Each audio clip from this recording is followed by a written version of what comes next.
আসসালামু আলাইকুম সবাইকে, কেমন আছেন আপনারা সবাই? আমি তনিমা মুমু চলে এসেছি আজকে আমার নতুন একটি ব্লগ নিয়ে। আজকে আমার ব্লগের মেইন কারণ হচ্ছে আমি আজকে এসেছি 7 জুন আজকে, কিন্তু আমি ভিডিওটি আপলোড করছি অনেকটা দেরিতে। 7 জুন আসলে আমার একটা প্রোগ্রাম ছিল বসুন্ধরা শপিং মলে, যেখানে হচ্ছে রূপ ফ্যাশন হাউস নামে একটি নতুন শোরুম বা আউটলেট যেটাই বলা হয় না কেন, উদ্বোধনী অনুষ্ঠান ছিল, যেখানে আমি ইনভাইটেড ছিলাম। রূপ ফ্যাশন হাউস আসলে আমার কাছে খুবই আমার কাছের একটা জায়গা, কাছের একটি নাম। কারণ হচ্ছে আমি যখন প্রথম কর্মজীবন শুরু করি রূপ ফ্যাশন হাউসের মাধ্যমে, এটা একটা অনলাইন পেজ যেখানে আমি অ্যাজ আ মডারেটর কাজ করেছি। রূপ ফ্যাশন হাউসের যে মেইন কর্ণধার বলা যায় রূপা আপু, রূপা সাহা, অনেকেই তাকে চিনে। শুধু বাংলাদেশের মানুষ নয়, বিদেশেও বাংলাদেশে যে প্রবাসী মানুষ আছে তারাও অনেক ভালোবাসে রূপা আপুকে, এবং এই রূপ ফ্যাশন হাউসটাকে এক নামেই চিনে পরিচিত।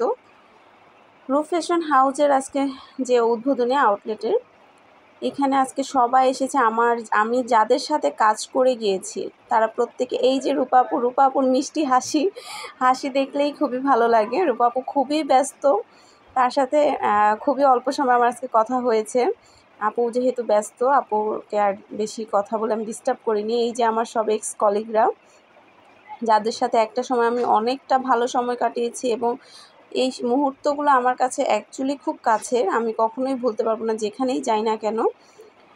সবসময় রূপ ফ্যাশন হাউসের প্রত্যেকটা মানুষ, রূপা আপু এত আন্তরিকতার সাথে আপু আমাদের সাথে কথা বলতো, আমাদের সাথে সব কিছু শেয়ার করতাম, আমরা আপুকে সব কিছু শেয়ার করতাম। মানে খুবই ভালো একটা লাগার বিষয় ছিল।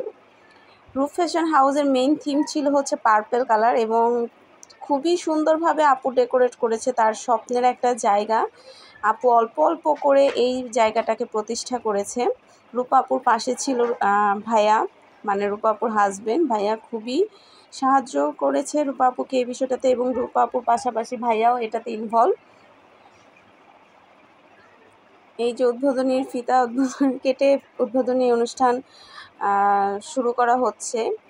প্রচুর মানুষ এসেছে শুধুমাত্র রূপা আপুকে এক নজর দেখবে বলে। রূপা আপুর যে নতুন একটা পথ চলা শুরু হচ্ছে রূপ ফ্যাশন হাউসের এই আউটলেটটা নিয়ে, অনেকেই সেই বিষয়টাকে দেখার জন্য এসেছে, আপুকে স্বাগতম জানানোর জন্য এসেছে, তাকে কংগ্রাচুলেট করার জন্য এসেছে। তার জীবনে একটি নতুন পথ চলা শুরু হচ্ছে, সেই জন্য শুভকামনা জানানোর জন্য এসেছে অনেকেই, এবং আমিও সেই মানুষের মধ্যে একজন। কারণ যেহেতু অনেকটা সময় অনেক ভালো লাগার কিছু মুহূর্ত আমার এই রূপ ফ্যাশন হাউসে ছিল। এখানের রূপ ফ্যাশন হাউসের মেইন প্রোডাক্ট হচ্ছে 3 পিস, এবং এই 3 পিসের মান অত্যন্ত ভালো। শুধুমাত্র মানসম্মতর কারণেই রূপ ফ্যাশন হাউস এতটা পরিচিত মানুষের কাছে। এখানে অথেন্টিক ভাবে আপনারা প্রোডাক্ট পাবেন, এবং খুবই ভালো বাসার সাথে পাবেন আপনারা এই প্রোডাক্টগুলো। আপু আপনাদের সাথে পার্সোনালি আপু আসলে কাস্টমারদের সাথে কন্ট্যাক্ট করার চেষ্টা করেন, যে কার কী সমস্যা, কার কী পছন্দ, সেই পছন্দ অনুযায়ী তাদেরকে ড্রেস সিলেক্ট করে দেওয়া, ড্রেস শাড়ি অনলাইন পেজের মাধ্যমে। এবং এই আউটলেটে আপনারা পেয়ে যাবেন হচ্ছে 3 পিস, রেডিমেড 3 পিস এবং আনস্টিচ 3 পিস। আশা করব যারা যারা বসুন্ধরা শপিং মলে আসবেন তারা অবশ্যই রূপ ফ্যাশন হাউসে একবার এসেও ঘুরে যাবেন। এসে অ্যাটলিস্ট প্রোডাক্টগুলো যখন আপনারা দেখবেন আপনাদের কাছে তখন অটোমেটিক ভালো লাগবে, এবং মনে হবে না এখান থেকে কিছু প্রোডাক্ট নিয়ে যাই। ঠিক আছে, এই যে কেক কেটে উদ্বোধন অনুষ্ঠান শুরু করা হলো, তারপর অনেকটা সময় থাকার পর আমি তাদেরকে বিদায় দিয়ে চলে আসছি। বসুন্ধরা থেকে যখন বের হই আমি সবসময় আমার মধ্যে একটা এলোমেলো ব্যাপার কাজ করে, সেটা হচ্ছে আমি কোন দিক দিয়ে এসেছি আর কোন দিক দিয়ে বের হচ্ছি সেটার কোনো ব্যাপার আমি খুঁজে পাই না। এবং ইভেন কি আমি এবার হারিয়েও গিয়েছিলাম, মানে আমি যে নামার চলন্ত সিঁড়ি যেটা বলে সেটা আর খুঁজে পাচ্ছিলাম না। লিফটের জন্য অনেক সময় দাঁড়িয়ে থেকে, আর লিফটেও মানে এত মানুষের ভিড় ছিল।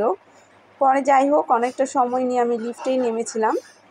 এখন বের হবার পালা। আমি যখন বসুন্ধরাতে ঢুকি বিকেলবেলা প্রচণ্ড ঝড় মেঘ ছিল, তো বের হয়ে দেখলাম না, বৃষ্টি থেমে গেছে, আকাশটা এখনও মেঘলা হয়ে আছে, তবে পরিবেশটা অনেকটা ঠান্ডা হয়ে আছে।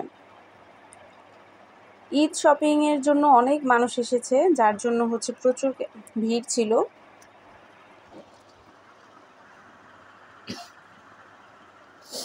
রূপ ফ্যাশন হাউসে আজকে যখন আমি গেলাম, প্রত্যেকেই যারা যারা শপিং করেছে আপুর ওখান থেকে, প্রত্যেককে আপু একটা করে গিফট দিয়েছে আপুর রূপ ফ্যাশন হাউসের পক্ষ থেকে। আমিও একটা গিফট পেয়েছি, সেই গিফটটি আপনাদের খুলে দেখাবো। খুবই সুন্দর একটি গিফট বক্স ছিল, আমার কাছে এত বেশি পছন্দ হয়েছিল এই গিফট বক্সটা, মানে আমার খুবই ভালো লেগেছে। আমার মনে হয় যারা যারা এই গিফট বক্সটা পেয়েছেন তাদের প্রত্যেকের কাছে এই গিফট বক্সটা দেখার পরে মনের মধ্যে একটা অন্যরকম আনন্দ হয়েছে।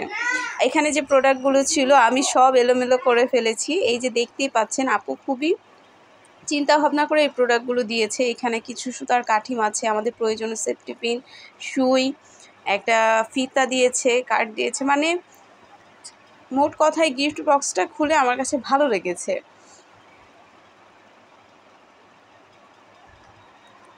খুবই পছন্দের একটি গিফট বক্স। এই বক্সটা আমি সব সময় খুব যত্ন সহকারে রেখে দেবো। আশা করি আজকে আপনাদের কাছে আমার এই ব্লগটি খুবই ভালো লেগেছে। সবাই ভালো থাকবেন। আল্লাহ হাফেজ।